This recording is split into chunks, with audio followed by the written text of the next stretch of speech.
All right, objection number 3. I need more for my trade-in. Right. And this can be emotional. This can be from a place of misinformation. This can just be a negotiating tactic on the part of the customer. But, people often do love their old car, but there's a reason that they're trading it in. And, instead of saying, that's all it's worth, what I'd say is, I get it. Your car's been a big part of your life, but here's how we arrived at this number. You know, uh, this market data that comes from KBB, this market data that comes from the auctions, plus we've already estimated what the reconditioning would have to be and what the demand is. The good news is this offer saves you a lot of money on sales taxes. I mean, assuming you're one of the many states that has a sales tax credit on trade-in, which I think most do. And what this does is this helps put you closer to the payment you want because of that sales tax credit.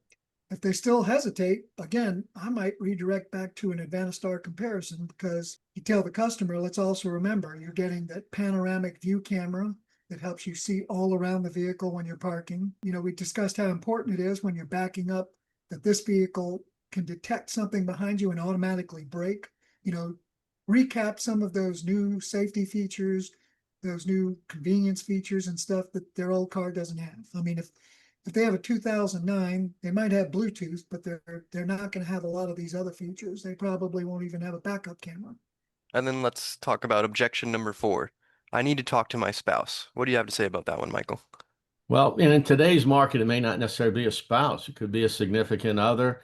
What I used to love was when a couple would come in and they weren't married, and especially if the car was for the young lady, and the third baseman that was sitting there trying to school her on how to buy the car, we knock him, out of the negotiation process is just by asking a simple question. So when are you guys getting married?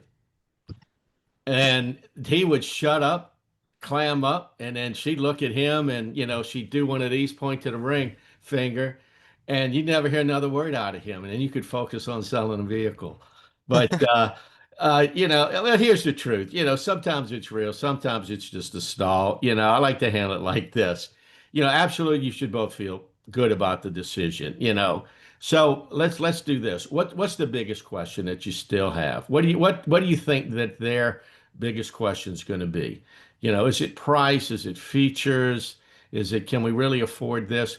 Let's make sure we cover and give you these answers so that when you sit down and you talk about it realistically, you've got all the answers that may come up. And then if you've got that Advanta-STAR already printed out, slide it across and say, hey, look, this will give them an objective breakdown. They may be leaning toward another vehicle than what you're leaning toward.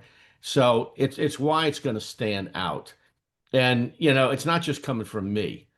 And I can remember years ago people saying, well, you're just telling me this because you sell Toyota or Chevrolet, whatever. And that's where the third party report came in and say, no, no, no, this isn't what I'm saying. This is what Motor Trend said. This is what Car and Driver said. This is what KBB said.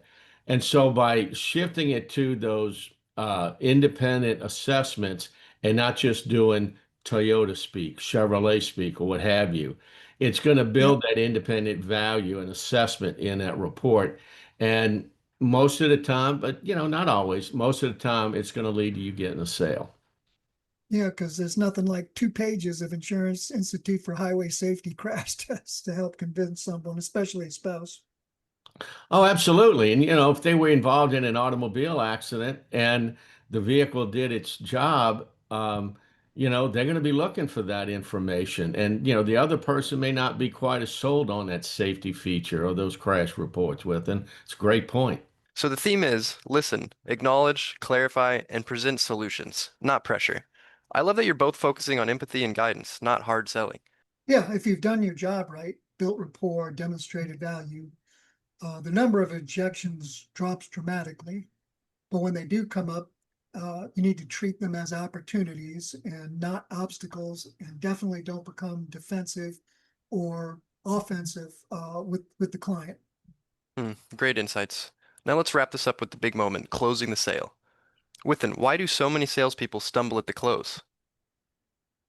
Because either they think it's a wrestling match, or they're not confident enough, or they're just worried and they don't want to see all their work fall down.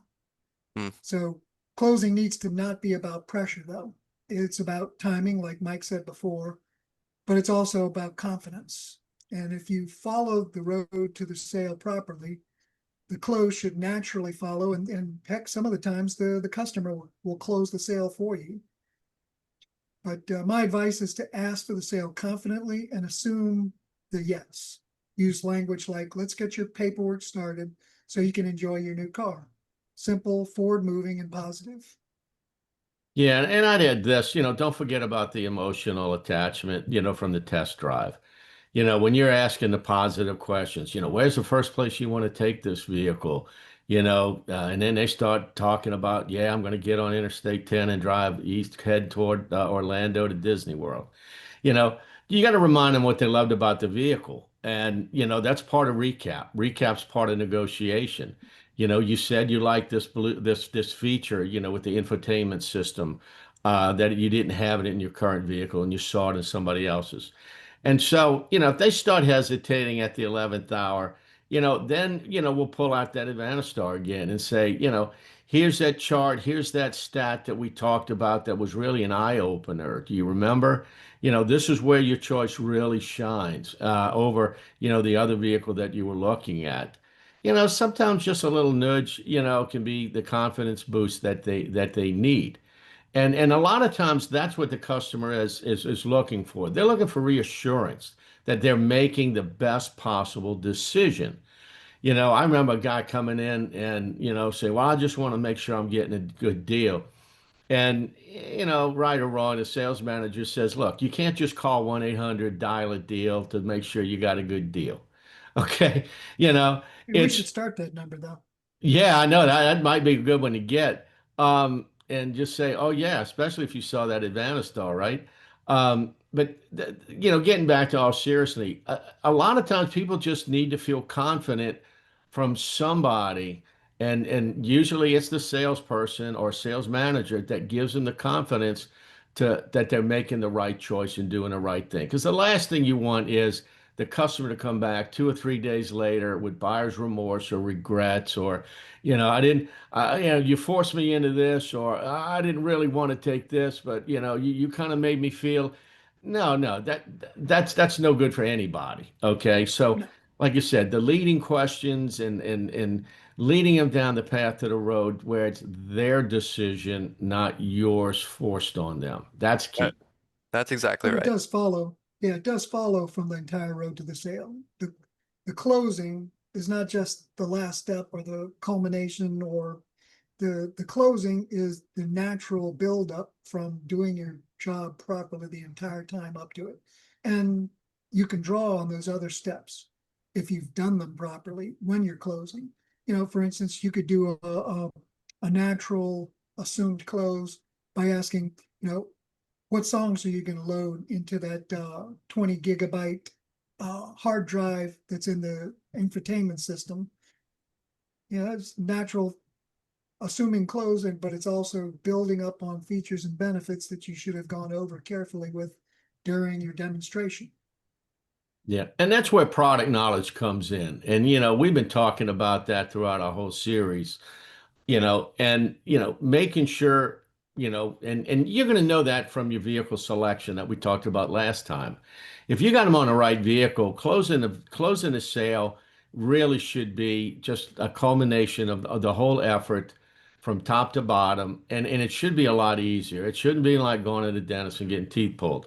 But unfortunately, in a lot of cases, that's what the customers expect, and that's how they experience it. And so we can help change that one interaction at a time. And what we provide, I think, will go a long way in helping it be a lot smoother close. Yeah. Yep. A customer shouldn't need laughing gas to feel okay about, finishing the deal. But anyway, yeah, closing isn't about forcing their hand. It's about leading them. And if you've done your job through the earlier steps, this part should be really easy, like you guys have said. All right. Do you guys have anything else you want to talk about? I want to edit something in. Okay, yeah. I was thinking of stuff what Bob used to say. when we talk about giving them the value for the car. Oh, no, not the rock through water. Yeah. Oh, So when you're talking about what a customer's vehicle is valued at, you know, don't do like one of these guys we used to work with. You know, customer bought a Hyundai from the early 80s, and let's just face it, today's Hyundais are so much better than what they were way back when. maybe we And, should do this without any mention of any make at all. well, Or I think it's use a relatable. Hugo. Use a No, Hugo since it's off the market. I mean, people who sold the cars back then would know it, but I'll go ahead and take the make out. We'll start again at the top. You know, we're talking about the value of somebody's used car. You know, you don't want to insult them. I mean, we had a guy years ago, he was talking about the vehicle that this individual was trading in, and it was an off-brand way back when. And he told him point blank, look, the only thing that drops faster than the value of your car is a rock through water. And so, you know, the customer got really upset and walked out the door. Well, I mean, it may have been a funny anecdote, but, you know, and true at the time, but, you know, that's not how you go about approaching, you know, presenting numbers on the vehicle. It might have been that person's first vehicle. You know, they may have had a love affair with that, you know, or gave him a personal name. You know, that might have been Susie to him, you know, but like I said, didn't make the sale, and it was just one of those folklore deals from way back in the early days of selling. Well, Needless to remember say, that's not what he we want to do. remember he did the hand motion. He did. I'm dropping a rock. That's amazing. Yeah, I mean, The only it thing just, that the only thing that drops quicker than the value of your car is a rock through water. yeah. Yeah. The More visual with that. presentation, you know, had a lot to do with that. You know, just FYI, Walter, that was Bob that did that. Okay. Yeah, on a And the showroom customer floor. and the customer left faster than a rock falling Oh through boy, he water just for spun sure. around on his heels and left. You know, I'll give you another one too. Perhaps customer came in. He says, "I just came here looking for a good buy." So they bring in Bob. They said, "Bob, go ahead and blow this customer out." He says, "I understand you're looking for a good buy." He says, "Yeah." He says, "Okay, goodbye." True story. Yeah, True we could story. do like 2 hour podcast on blowing customers. Oh yeah, Bob was the master. They would throw Bob in, you know, especially when he worked out New Orleans East. Dave Osang would say, "Here, Bob, I'll give you $100 to go blow this customer out," because the customer was just completely. There's no way in hell they were buying a car anyway. They were Yeah. just totally unrealistic numbers they were looking for, and quite arrogant and obnoxious. And single it just digit blow him out. He said, credit "Okay, here, score. Bob. Here's a voucher for here's $100. Go blow this guy out." He goes, "Understand you're looking for a good buy? Yeah, goodbye." Yeah. So we have some updates. The 2026 Toyota Prius, its regular hybrid price is up by $260. The plug-in though is up by 400. Other than that, the only thing that changes is on the Prius plug-in, which now includes a nightshade trim. This has black accents, 19-inch black wheels. It's previously been on the regular Prius. Uh, Without any explanation, the EPA range on electric only has been lowered by 1 mile on the Prius plug-in hybrid. It's now 44 miles on the SE and 39 miles on the Nightshade and the XSE. The Corolla sedan has gone up by $610 or $750 on the hybrid. The FX trim has been discontinued as it was only a 1 year package, and now the hatchback will have an FX trim, but only for 1,600 units. So if you want a better handling Toyota Corolla hatchback, you better already contact your Toyota dealership. And blind spot and rear cross traffic monitors are now standard across all Toyota Corollas. The sedans, the hybrid, the hatchback, everything. The Toyota Sequoia for 2026 sees a $2,000 MSRP increase.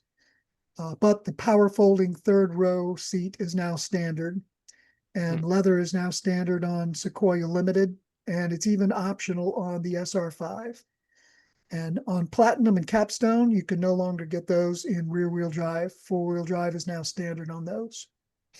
The 2026 Toyota Camry also gets a new Nightshade trim level, which is mostly just signature black trim accents, 19-inch wheels. It's based on the SE, so it's based on the second trim level. The Toyota Camry XSE now offers available rain sensing wipers and driver memory seats. Thanks for watching. If you liked the video, hit the like button, subscribe for more, and drop a comment below. We'd love to hear from you and it really helps out. Thanks for watching. If you liked the video, hit the like button, subscribe for more, and drop a comment below. We'd love to hear from you and it really helps out.